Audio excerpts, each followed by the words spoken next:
You ever notice something strange about American car history? The most powerful engines, the ones that changed everything, rarely came from corporate boardrooms or marketing departments. They came from mistakes, accidents. Engines, Chevy never meant to become legends. And the 396 big block? That was one of them. In the mid-1960 seconds, Chevrolet was locked in a war. Ford had the Thunderbolt. Chrysler had the 426 Hemi. And Chevy, well, Chevy had pride, but not much else that could keep up on the Dragstrip. At least, that's what the public thought.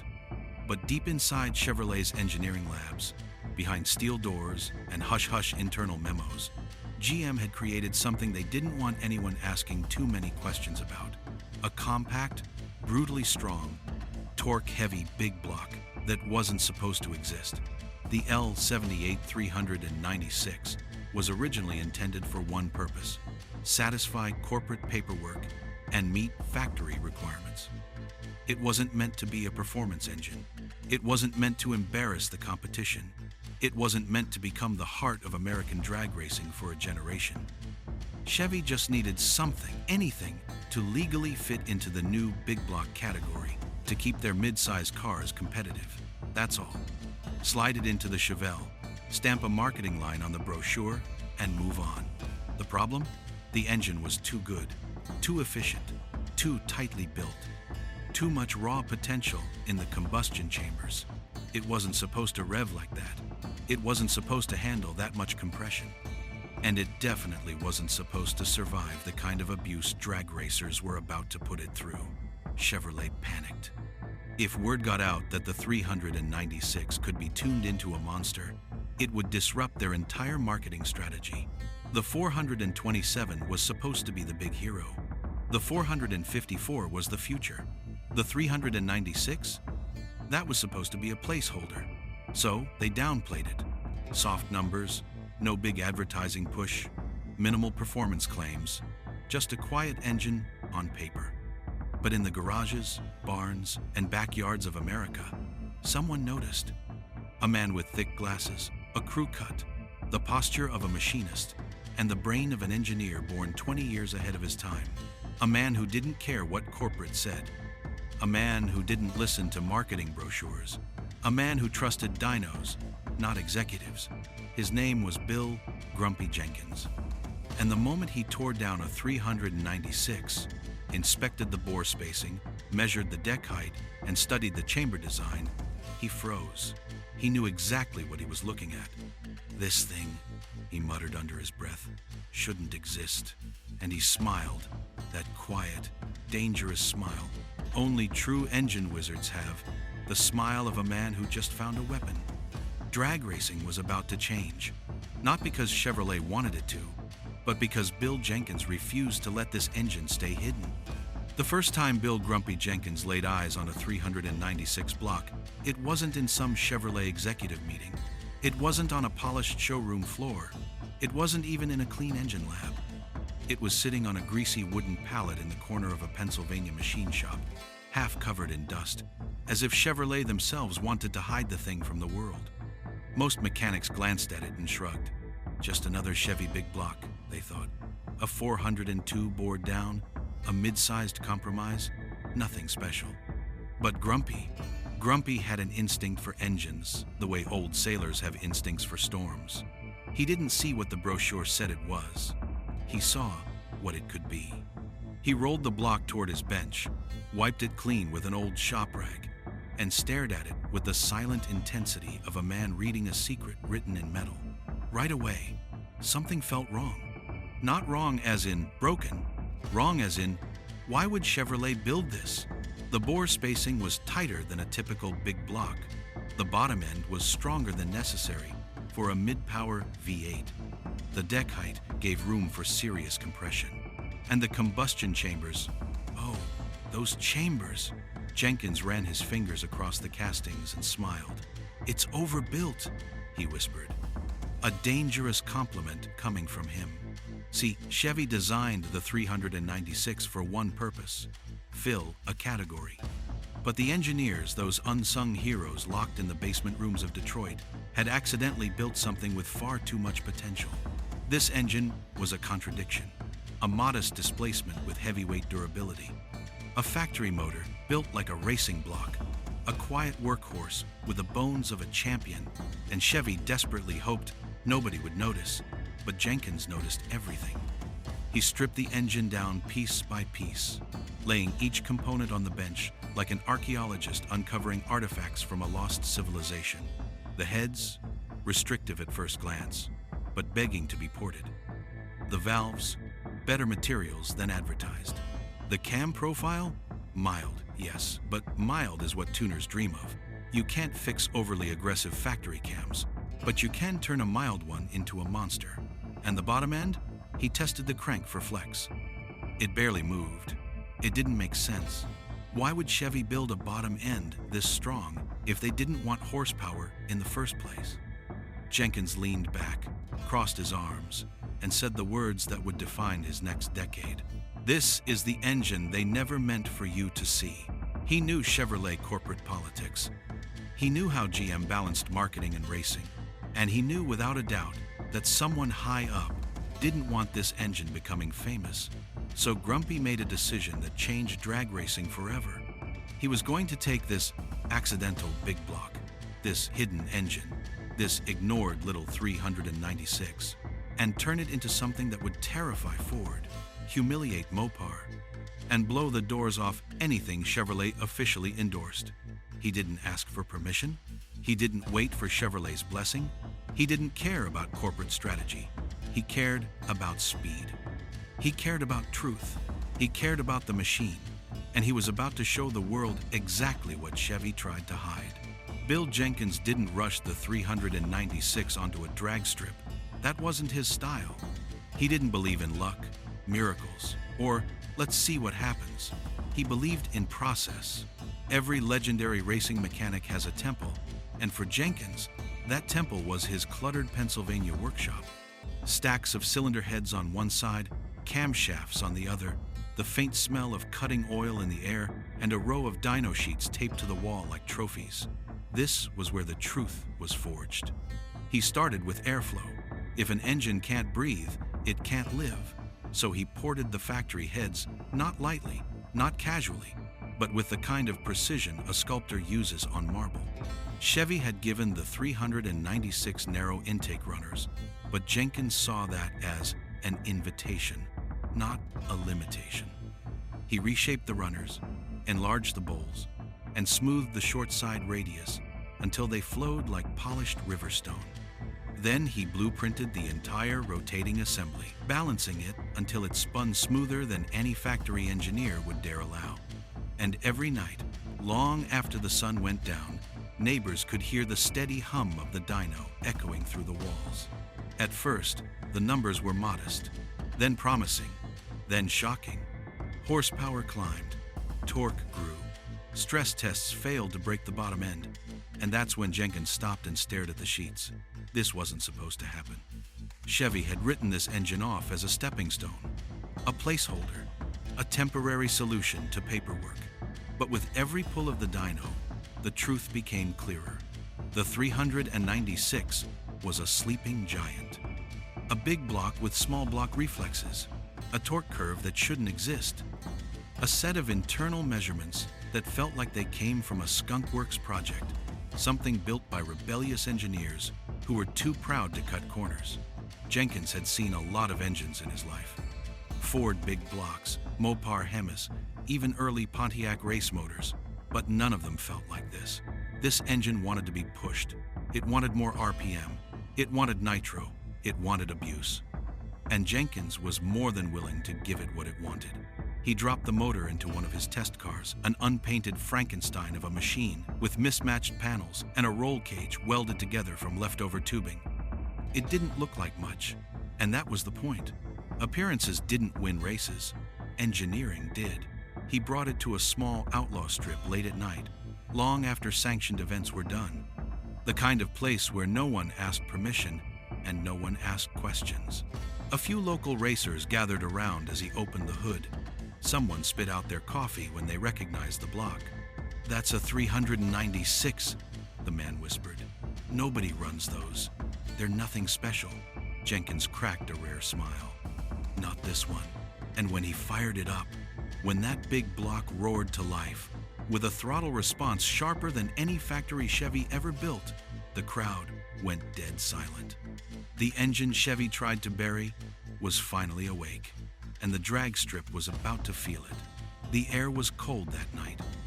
One of those crisp Pennsylvania evenings where your breath hangs in front of you, and every sound feels sharper, louder, more alive. Perfect conditions for horsepower. Jenkins rolled the test car up to the line. No paint, no decals, no sponsors. Just raw steel, a 4-speed, and the engine Chevrolet hoped would stay forgotten. The Outlaw strip wasn't much to look at. A quarter-mile of cracked asphalt, a pair of dim floodlights, and a handful of old-timers sitting on lawn chairs like they were watching a neighborhood shootout. The air smelled like burned rubber, winter air, and bad coffee. The kind of place NHRA inspectors pretended didn't exist. But these strips, these forgotten, unregulated tracks, this is where legends were born. Jenkins buckled in, pulled his gloves tight, and gave the starter a nod. The big block thumped at idle like it was straining at its leash. Even the seasoned guys standing behind him exchanged nervous looks. Something about that engine sounded wrong. Wrong in the way a tiger sounds wrong when it growls inside a cage. The starter dropped his arm. Jenkins launched. Not fast, violently. The car jumped forward so hard that the front tires skimmed the pavement for a moment. The crowd gasped. Someone yelled, "What the hell is that thing?" The 396 screamed through the gears with a crispness no big block Chevy had ever shown before. Half-track, the car was already pulling away from invisible competition. 3/4 down, the engine was still climbing. And when Jenkins lifted at the end, the echo bounced off the trees like thunder rolling through the valley. He turned the car around and cruised back down the return road, the exhaust ticking and crackling in the cold night air. A small crowd surrounded him before he even opened the door.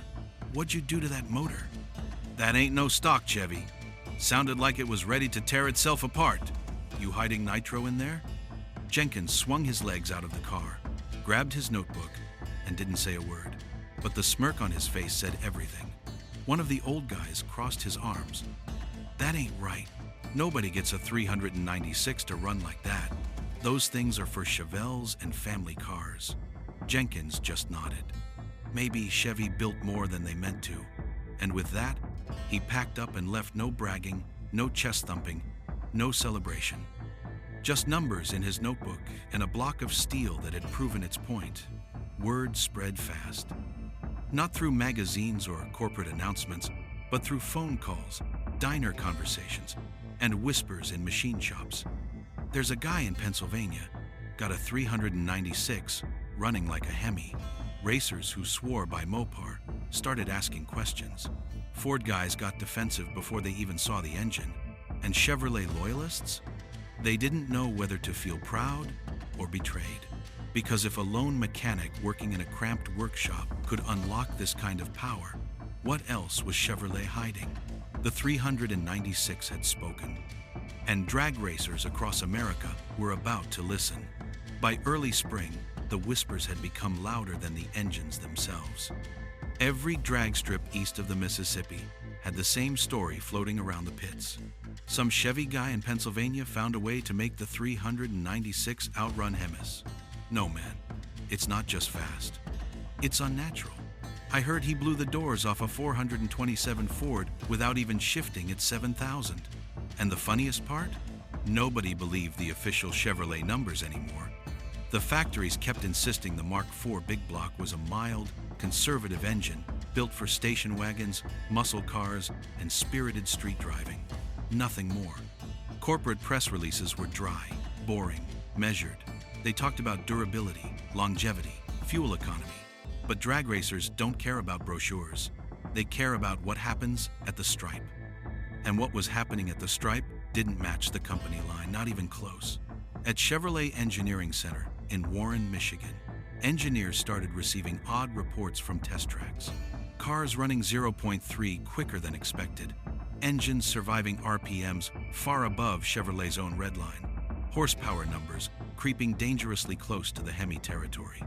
Private racers submitting tech questions Chevy wished they hadn't asked.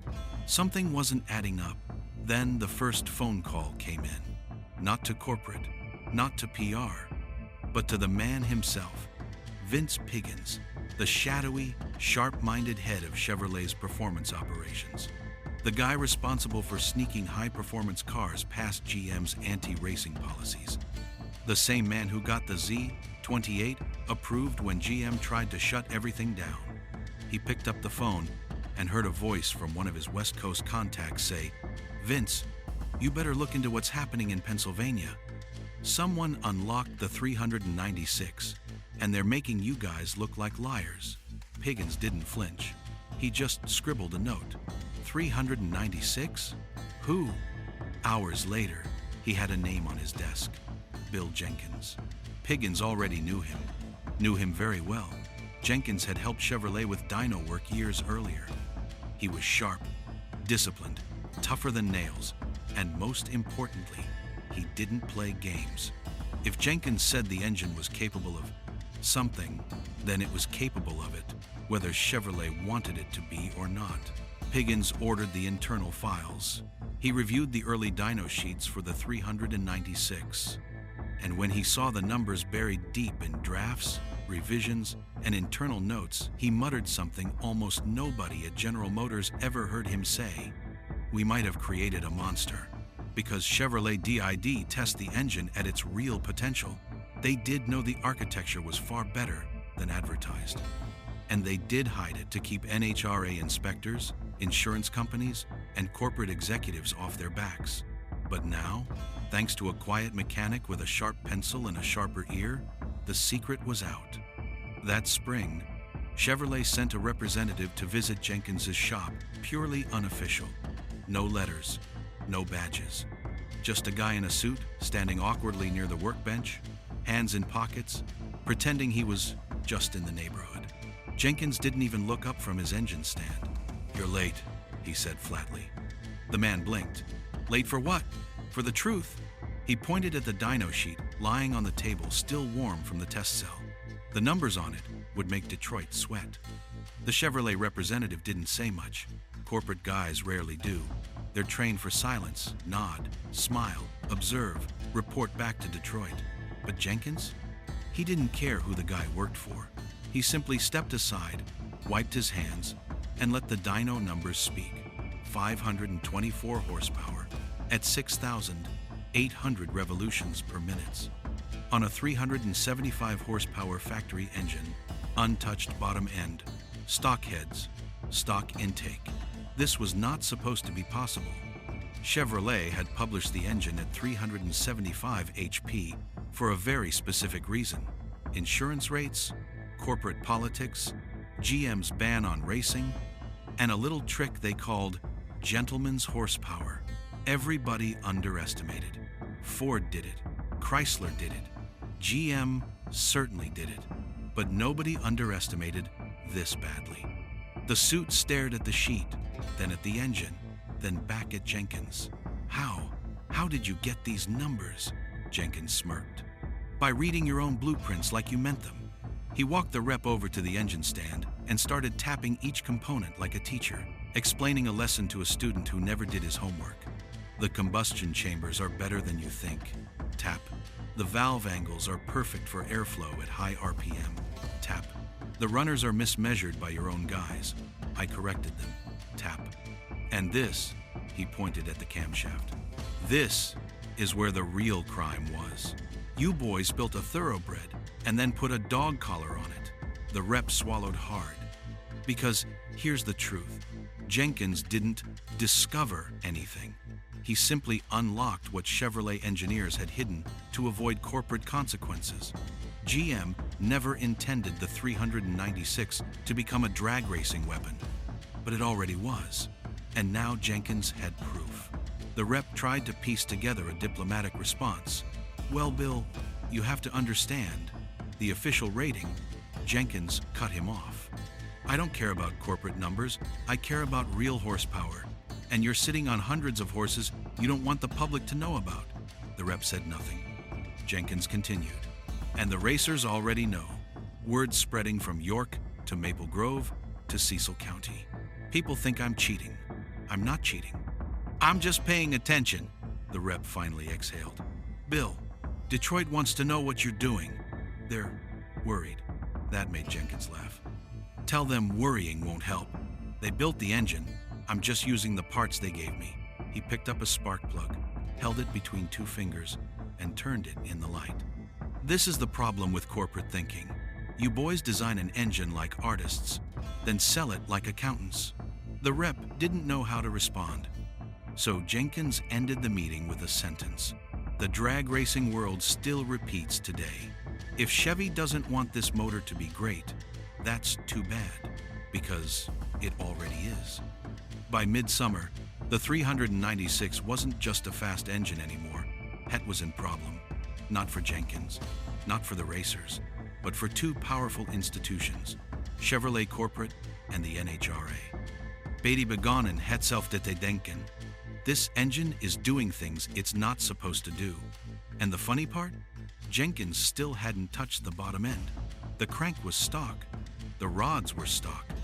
The pistons were stock. Half the gaskets were still factory OEM. Yet at every track, the same story played out. A Jenkins-built 396 would roll up to the line, looking like any other Chevy, and then launch like it had been hit by lightning. Racers started gathering around his pit area like pilgrims at a shrine. What cam are you running? Did Chevy send you special parts? You hiding nitrous somewhere? Bill would just say, no miracles, just math. And that answer made people even more paranoid. Because if Jenkins was telling the truth, then Chevrolet had built the most underestimated engine in American history and lied about it. NHRA tech inspectors were the first to snap. At the 1,966 U.S. Nationals, one official walked over to Jenkins' pit, clipboard in hand, sweating like a preacher at a poker table. Bill, I'm gonna need to tear down the motor again. Again? Jenkins asked. You tore it down yesterday, and we're doing it again today. It wasn't personal. It was desperation. They were trying to find anything, any secret chamber, any modified casting, any illegal port work that explained why the Jenkins 396 seconds were humiliating cars with twice the budget and corporate backing. But every time, the inspectors found the same thing. Stock bore spacing, stock heads, stock casting numbers. Nothing illegal, nothing special, just perfect. And that scared the NHRA more than cheating would have. If a factory engine, one any racer could buy, was capable of this much power, the entire class system could collapse. So they went for the nuclear option, a rules change. Overnight, NHRA announced new classification adjustments for Chevrolet big blocks. Cars with 396 engines were bumped up into tougher categories. Weight breaks were changed. Minimum weights increased. Indexes moved. Everyone knew exactly why. A racer in the pits said it best. This ain't a rule change. This is an anti-Jenkins law. Meanwhile, in Detroit, Chevrolet Corporate had a different fear. If the public realizes how powerful the 396 really is, insurance companies are gonna slaughter us. Production will get blocked. GM execs will kill the whole program. So Chevy prepared their own response. A polite one, corporate, professional. A letter this time, not a suit, showing up in the shop unannounced. The message was clear. We would like to better understand your performance and how you are achieving it. Jenkins read the letter, set it down, and said quietly, now they're scared. He wasn't wrong, because the next step Chevy took wasn't a letter. It was a visit from one of their most senior engineers, a man who helped design the Mark IV big block itself. And he wasn't coming to congratulate Jenkins. He was coming to shut him down. The black Chevrolet company car rolled up to the curb so quietly that Jenkins didn't even hear it over the sound of an impact gun rattling in his shop. The door opened, and out stepped a man in a gray suit who did not belong in a drag racing garage. Short haircut, polished shoes, clipboard under one arm, slide rule in the pocket. A real engineer, not corporate, not PR, not a messenger. Bill Jenkins looked up, wiped his hands with a rag, and instantly recognized him. Because this wasn't just any GM engineer. This was Dick Kyneth, one of the original minds behind the Mark IV Big Block program. A man who had helped draw the 396 on drafting boards years earlier. One of the people who knew the engine down to every casting rib, every oil passage, every valve angle, and he wasn't smiling. "Bill," he said, offering a tight handshake. "We need to talk." Jenkins motioned toward the workbench. "Let me guess. Detroit sent you because the numbers don't match your brochure." Kyneth didn't deny it. Instead, he walked straight to the engine stand, leaned over the cylinder head, and stared at the ports like a man reading his own handwriting on someone else's homework. He wasn't angry. He was stunned. "You didn't hog the ports out. You didn't weld anything. You didn't reshape the chambers." He paused. "How the hell are you getting 520 horsepower?" Jenkins smirked. "You built the architecture. I just stopped holding it back." Kyneth didn't appreciate the joke. This engine was never intended to run at 7,200 revolutions per minute. We didn't test it there. The valve-trained Jenkins cut him off. "You designed the heads with perfect high-angle valves, then choked them with a mild cam and a conservative intake. I fixed that. That's all." Kyneth stepped back, exhaled, and finally admitted the truth. "We knew it would make more power, just not this much." Jenkins folded his arms. "So why rate it at 375? The GM engineer hesitated. Insurance pressure, GM's corporate racing ban, liability fears, marketing strategies, internal politics. He couldn't say any of that. So he settled for, because Detroit wasn't ready for the real number." Jenkins nodded. "That's the difference between us. I don't care if they're ready. I care if the engine is." Kyneth shifted uncomfortably. "Bill, you're putting strain on the program. The NHRA is calling us daily. They want to know if you have factory parts we're hiding. They think we're running a backdoor racing operation." Jenkins laughed. "They think you are? I'm the one being torn down twice a weekend." Kyneth rubbed his forehead. "This engine could jeopardize the entire big block line. If word gets out how much power it really makes." Jenkins interrupted again. "Dick, it's already out." There was a long silence. A car passed outside. A wrench dropped on the concrete. Somewhere in the shop, a radio played faintly. The Beach Boys, ironically singing about American horsepower. Finally, Kyneth spoke. "Bill, Detroit needs you to slow down." Jenkins stared at him cold, steady, unblinking. "No," Kyneth swallowed. "Bill, please understand. If you keep pushing this engine, you're going to force Chevrolet's hand. They'll have to restrict you, or stop supplying you. Or," Jenkins leaned in, voice low, "you built a masterpiece. I'm showing the world what it can really do. If that scares you, then maybe you underrated more than just the horsepower." The engineer had no answer, because deep down, he knew Jenkins was right. The 396 wasn't dangerous, but the truth about it was, the showdown between Jenkins and Chevrolet didn't stay inside his small Pennsylvania workshop. It became visible on the only place where power was truly decided back then, the Dragstrip. Because once summer rolled in, something wild started happening across America. Every major event, Maple Grove, York, U.S. 30, Englishtown, Indianapolis, started seeing the same pattern. A Jenkins-built Chevy would pull into the staging lanes, and the entire crowd would stand up. People weren't just watching a race, they were watching a rumor come to life. The announcers caught on first. "Ladies and gentlemen, that Chevy over there? They're calling it the Jenkins Miracle Motor," spectators whispered. "That's the one they say GM tried to bury. That's the Outlaw Chevy. That's the motor NHRA keeps tearing apart." Suddenly, the 396 had a mythology. And mythology is something no corporation can control. The Dragstrip dominance begins. Jenkins unloaded his white Chevy 2 wagon at Maple Grove first.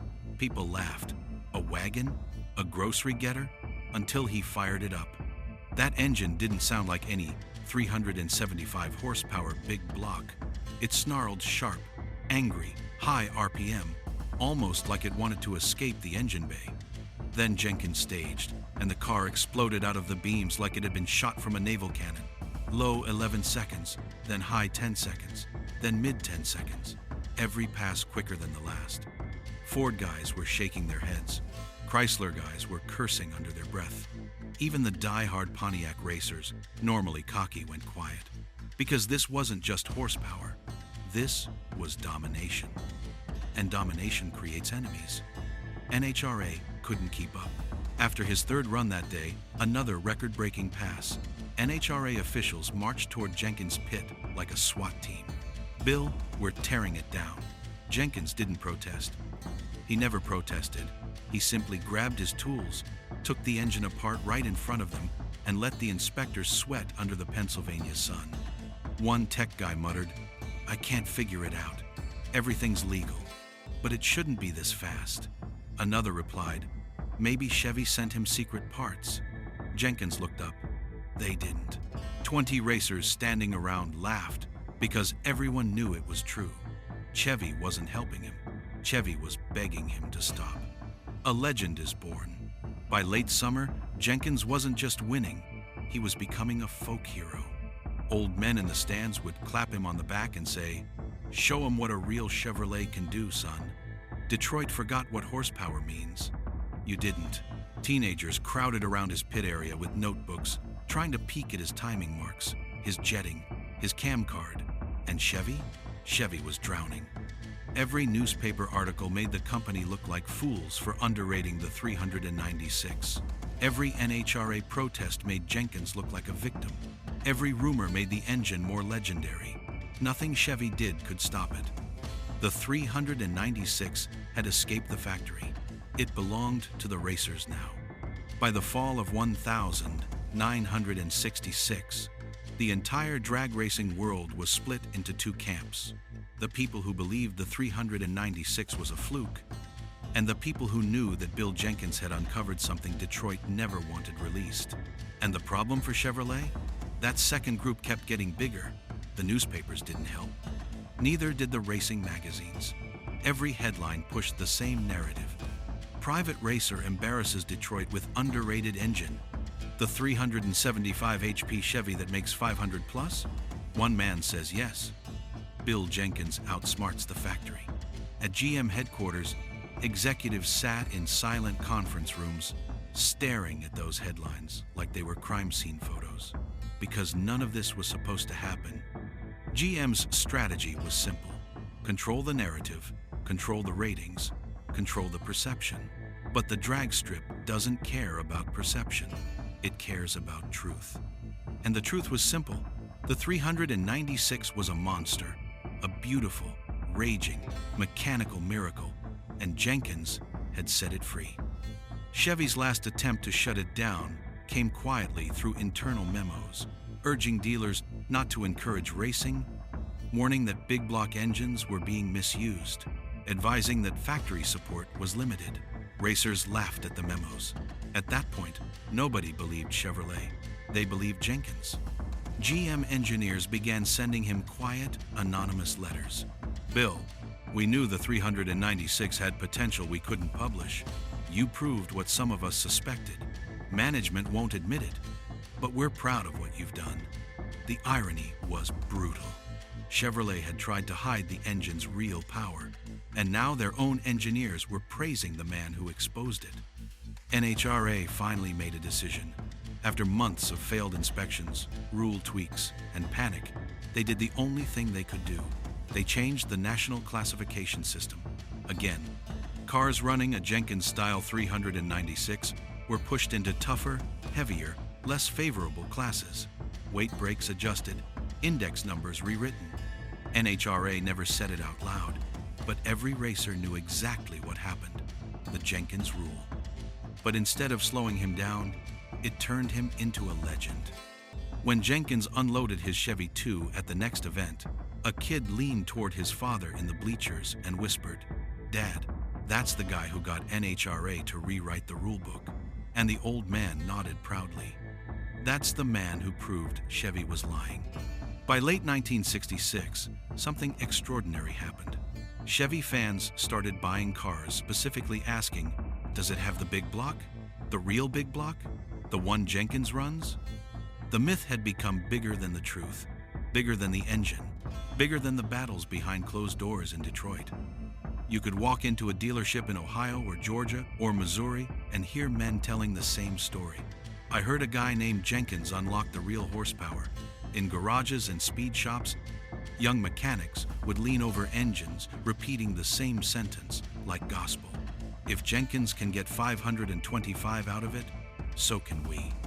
And that was the moment everything changed. Chevy didn't own the 396 anymore. The racers did. America did. History did. And at the center stood one quiet, stubborn, brilliant man from Pennsylvania. Bill Grumpy Jenkins, the man who forced Chevrolet to acknowledge the engine they tried to hide.